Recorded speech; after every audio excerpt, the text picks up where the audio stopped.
Tradisi tolak bala ini dalam bentuk kesyirikan dengan menyembelih binatang bukan untuk dimasak dikonsumsi, tetapi untuk dibuang ke dalam sungai, lari ke laut, dan itu dipersembahkan entah kepada siapa, wallahu alam. Lalu datang para ulama. Mereka tidak datang untuk membatalkan tolak bala. Saya karena lahir dan besar di Aceh Selatan, di tepi Krung Baru tersebut yang berbatasan antara Abdia sekarang dengan Aceh Selatan, pada hari Rabu terakhir itu dipenuhi oleh warga masyarakat yang makan bersama keluarga. Ternyata itu sudah dimodifikasi. Dari dulu prosesinya hanya menyembelih binatang dibuang ke laut menjadi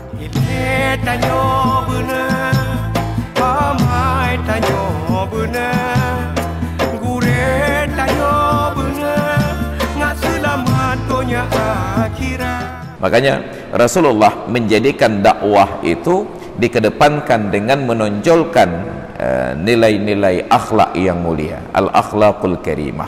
Dengan sebab akhlak itulah berkembang Islam ke berbagai penjuru dunia, tidak terkecuali sampai ke negeri kita di Indonesia yang tercinta ini dalam bentuk yang luar biasa sekali, berasimilasi dengan tradisi, berasimilasi dengan adat yang sesuai dengan syariat tetap dipertahankan, yang bertentangan dengan nilai-nilai syariat kemudian dimodifikasi atau bila tidak mungkin maka dibatalkan. Kita ambil contoh saja. Ketika di Aceh ada tradisi tulak bala pada hari Rabu terakhir bulan Safar,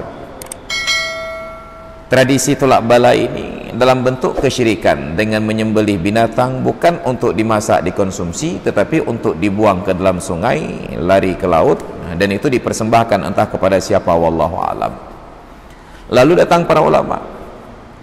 Mereka tidak datang untuk membatalkan tolak bala. Mereka modifikasi tolak bala itu dengan cara-cara syariat, karena Islam juga mengajarkan prosesi tolak bala. Maka ada praktek kunut nazilah yang kita lakukan selama ini pada setiap salat fardu secara berjamaah. Di rakaat terakhir setelah selesai dari doa i'tidal, kita lanjutkan dengan kunut nazilah. Itu prosesi tolak bala. Ada tolak bala yang secara harfiah di dalam hadis Nabi menyatakan ad-doa tadfa'ul bala, doa itu menolak bala. Ada tolak bala yang dalam hadis Nabi bahasakan hasinu amwalakum bizzakah, peliharalah harta kalian, pagarilah harta kalian itu dengan menunaikan zakatnya. Wadawu mardakum bis sadaqah, dan obati orang yang sakit di antara kalian dengan memperbanyak sedekah. Wastaqbilu amwajal bala, dan hadapilah gelombang-gelombang bala bid-doa wa tadarru', dengan berdoa dan merendahkan diri di hadapan Allah Subhanahu wa taala. Islam ajarkan prosesi tolak bala.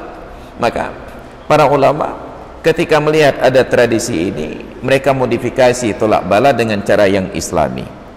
Saya karena lahir dan besar di Aceh Selatan, di tepi Krung Baru tersebut yang berbatasan antara Abdia sekarang dengan Aceh Selatan, pada hari Rabu terakhir itu dipenuhi oleh warga masyarakat yang makan bersama keluarga. Ternyata itu sudah dimodifikasi. Dari dulu prosesinya hanya menyembelih binatang dibuang ke laut menjadi menyembelih binatang dimasak dimakan bersama dengan keluarga. Yang dulu hanya datang untuk mengambil kunyit kemudian dicoret di kening untuk tolak bala katanya. Artinya anak-anak yang sudah dicoret dengan kunyit di kening ini itu tidak kena bala lagi sepanjang tahun. Menjadi prosesi baca doa berzikir bersama untuk tolak bala. Dimodifikasi oleh para ulama. Nah, kearifan-kearifan ini tidak mampu diserap oleh pemerintah dengan tidak melakukan pendekatan-pendekatan agama dan nilai-nilai adat. Akhirnya apa yang diharapkan oleh pemerintah untuk kebaikan dan kemaslahatan masyarakat ditolak rame-rame.